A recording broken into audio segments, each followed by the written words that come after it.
Welcome back to class again. Good to have you back again and keep moving on with the topic at hand, world evangelism. Now, we've been talking about world evangelism, but you'll say, wait a minute, we've talked about all sorts of strange stuff, but not a whole lot about world evangelism yet. Well, we'll get to it. There's some other stuff that needs to be taken care of first. We've spoken a little bit about the missionary call. We've done some work on the preliminary material. We talked about spiritual well-being, then our last session, physical well-being. Today we're going to talk about something that sort of brings all of this that we've talked about so far together. Why is it we're going to another country where we're going to be exposed to physical health issues perhaps that we would never have to deal with at home? Why don't we just stay home? Why do we have to worry about being isolated spiritually and keeping our spiritual strength up? Why don't we just stay at home where we have a support network already built up and things of that nature? So today we're going to talk about leaving father and mother and what all is involved with that and what all of that is implicated. Now, you know the passage in Genesis when it talks about creating man, male and female, man and woman, and they're created in God's image, and then they're going to get together there in Genesis 3 and form the first family.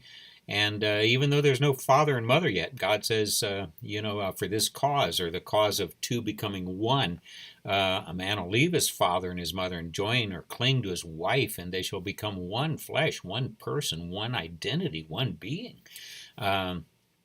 And then, of course, Jesus quotes that, verse later on when he's speaking about marriage and if God permitted divorce and all of that kind of stuff. He again harkens back to that and says, yes, for this cause, for this reason, as it's written, man will leave his father and his mother.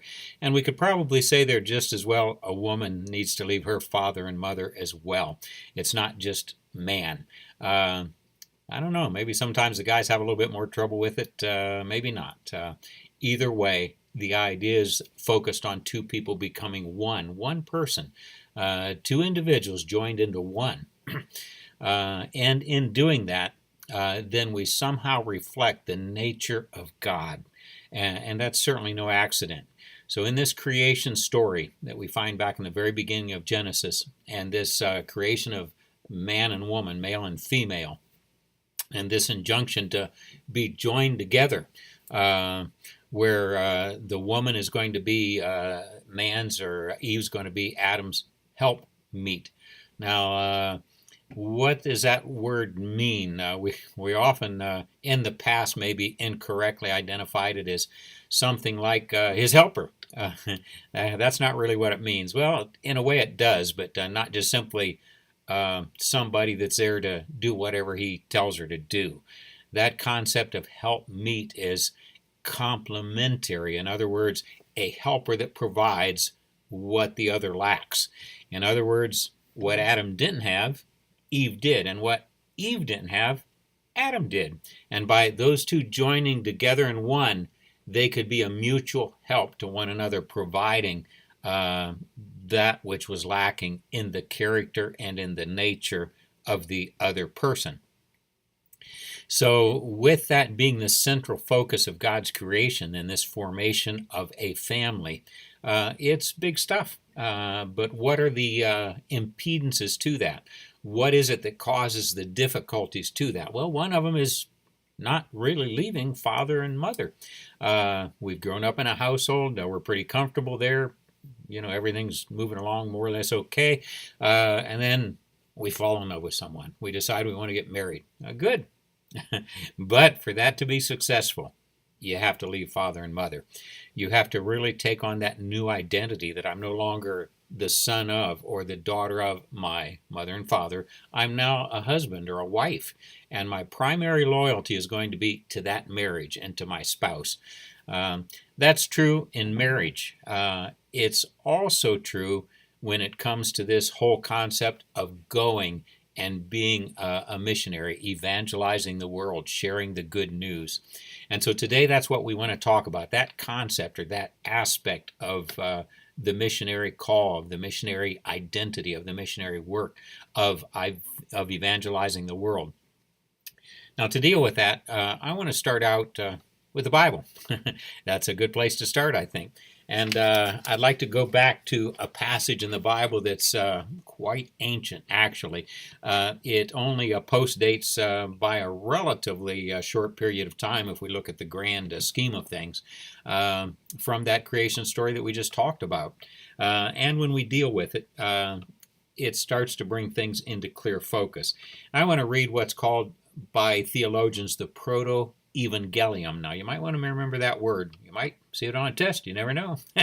Proto-Evangelium. Now, what is that? That's a fancy word. Theologians like to invent fancy words, like physicians like to invent fancy words for common things. You go into the medical office there to see your physician, and you don't use normal language with them, do you? You got to come up with some fancy term for something that you normally would have just a common simple word. Well, theologians do the same thing, and that proto-evangelium is a term that's used to refer to this passage in Genesis 12, the call of Abraham. Now, proto-evangelium is a word, if we break it down, that comes from the Latin, by the way. And proto, we all heard the term prototype. This is a prototype of some product that's going to be later produced. Well, what's a prototype? Well, it's sort of like a test run. It's a model. It's something like, but it might not be exactly the finished product, but it gives you a pretty good idea what the finished product is going to be. So we got the prototype. The evangelium, well, that's the word we get our evangel or evangelism or evangelist from. The good news. The word evangel or evangelium means the good news. The Gospels is how we translate it into our common English language, at least for the 4 books of the Bible we'd call the Gospels. But in Spanish, that's the Evangelios, the Evangelium, the good news, the books of good news. And so we find then this proto-evangelium, the prototype of the Gospel, the prototype of the good news. And let's see what it says here, because this gets to the crux of this whole matter of leaving father and mother, and why we have to do it, and why we should do it, and why it's good for us to do it. I'm going to read the passage here, reading from the English Standard Version, Genesis 12. Let's see, I'll read just up 1 through 3 there. We could read a whole bunch more, but let's stop with that passage today. It says, "Now the Lord said to Abram, go from your country and from your kindred and from your father's house to the land that I'll show you, and I will make you into a great nation, and I will bless you, and I'll make your name great so that you will be a blessing. I'll bless those who bless you, and to him who dishonors you I'll curse.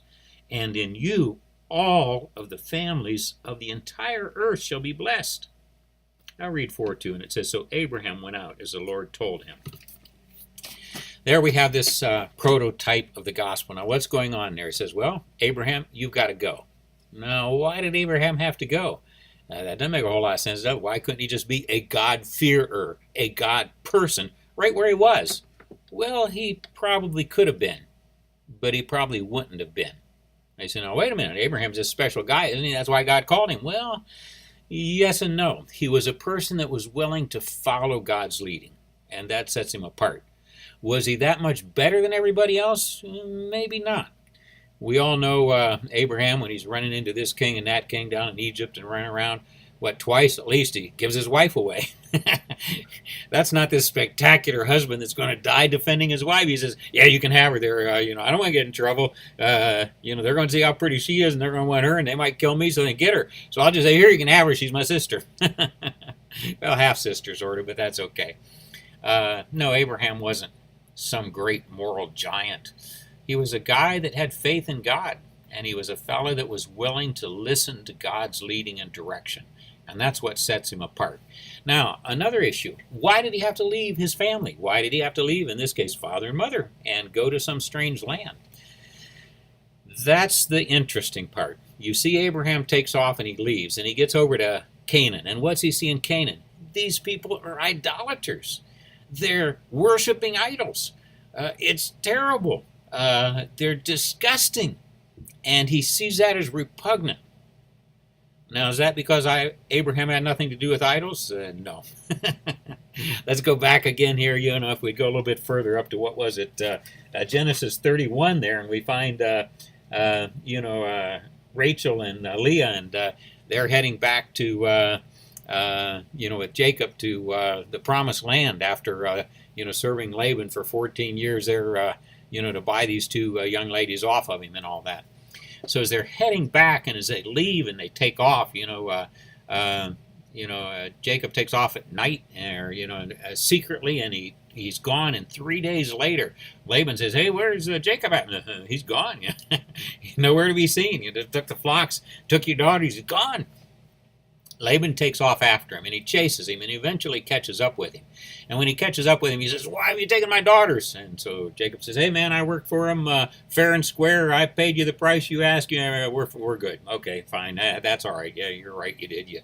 You fulfilled your part of the deal. That's okay." But then, this is the critical part. Let's see. That's in verse 31 there, 31:30 there. And Laban says, "But why did you steal my family gods?" Wait a minute. Wasn't this family a godly family? No, they were idolaters like everyone else. And so there's Laban saying, "Where's my family gods?" Well, where are the family gods? Rachel had stolen them. And why did she steal them? She wanted her gods with her. She was going to take these gods and say, "Hey, man, they're going to protect me. They're going to bless me. They're going to do what I want them to do and all that. So I'm going to take them with me." She had stolen the family gods. So Abraham's family was an idolatrous family too. It's hard to imagine that Abraham had never been contaminated by that, affected by that. I mean, there's his granddaughter stealing the family's gods because she wants them. So Abraham's family was idolatrous too. Why did he go? Well, that's the whole key. He had to go because as long as he was home, he could not see his own problems, his own shortcomings, and his own failures.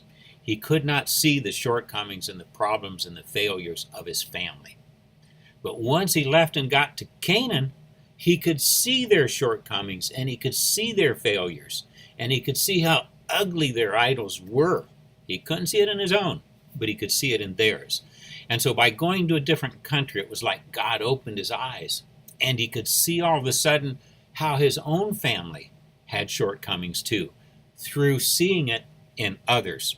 And so when we leave our father and our mother, not only do we kind of break that bond so that we can focus on our marriage relationship, it helps us so that we can begin to see life in a whole new light, and we can see it in a very different way. When you go to another culture and you first get there, there are going to be some very shocking things that surround you that you see. You're going to look around and say, "Man, these people are terrible. They're terrible." And then after you're there for a while, you're going to start to realize they're different. They're different. They do some things that are shocking to me, but I do some things that are shocking to them. They have some very good qualities about them and their character and their culture, as I do. They have some things that are not very good, not very nice about their culture. So do I. And we start to, for the first time, begin to see life and the world through God's eyes.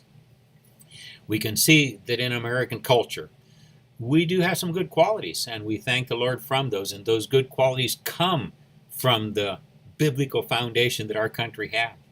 But we have some shortcomings that are terrible in God's eyes. And I'll give you an example. Materialism. Your average American puts more value on material things than they do on people and than they do on relationships. A business deal. Well, you got to pay me. This is the deal no matter what, and everything. Why? Because that money, that thing is more important than that person. Latin America, a lot of times, is different. And business deals, why they do business deals too, and yes, they expect to get paid too. But in the end, people and relationships are more important than business deals and material things. So that's an area where Latin American culture is probably more biblical and more godly than American culture. But do they have shortcomings? Yes, they do. Do they have some terrible sins that grip their culture and their life? Yes, they do. Just as we do. And by leaving father and mother, we can do that. And so when it comes time to start thinking about going to the mission field, why do you go? You go because you want to make the world a better place. You want to share the good news that we have in Jesus Christ, and through him transform lives. And by transforming lives, you can change cultures and you can transform nations. You can make a big difference in this world and make this world a better place. And you best do that by leaving father and mother. Now, you're never going to be a successful missionary if you don't do that. But I could add, you're not going to be a very successful husband or wife if you don't do that either. So it's kind of like peas in a pod there. What's going to make you a very good missionary is it the same thing that's going to make you a very good husband or a very good wife. You have to really say goodbye. That doesn't mean you can't go back to visit them. That doesn't mean you should not be close to them. That doesn't mean you shouldn't be helping them out if they need it when they get older, especially. Yes, you should. But it means your first loyalty is to be to God and then to your spouse. That's where loyalty will be. Now, even when kids come along later, be very careful in your marriage that you cultivate that marriage relationship. God will loan you those children for a while, and they'll be the center of your existence, and you'll find out what love really means. There'll come a day when they grow up as you've done, and there'll come a day when they leave home as you have done. And at that point, what are you going to have left? Well, the hope for grandchildren, of course. That's a great thing about getting old. But you're going to have one another again, as you did in the beginning. And so that's why it's so important to cultivate that marriage relationship. If you're doing that, no matter where you are in this world, you'll be home. If you don't do that, no matter where you are in this world, you're always going to be longing to go back home. And that'll be detrimental to your marriage, and it'll destroy your missionary ministry. And so that's why you have to keep that focus on one another, on leaving father and leaving mother, becoming two people, becoming one, and then moving forward. Now, as I'm preparing this class, I'm still in the process of getting over having lost my own wife. We were married for 46 years, and then cancer took her from me. And she's now up in heaven, and I look forward someday to being back with her. But thankfully, God gave me an excellent, godly woman for a wife, and I loved her with all of my heart. And she was the reason I was able to be successful on the mission field and accomplish what we've been able to accomplish down there. Whenever I speak about Colombia and what we do and what we've done and what's happened, I always say we. I talk about my wife. I talk about include our supporting churches, and I include the Colombians in that as well too. But that primary focus, my wife and I. Now, my wife was a very private person, a very shy person, very much an introvert. She didn't like to be out in the public. For her, going on a speaking date with me was torture. So she usually opted to stay home. That's okay. All she wanted in life was to be a wife and a mother and a child of God, a princess, a daughter of the King. And that she did very, very well. We were able to form a successful marriage and a successful missionary couple because she, as I, had made the decision to leave father and mother, to give ourselves to one another, and to move forward doing God's will and see God doing His work in our lives. Thank you. Have a good day. We'll see you at the next class. Bye now.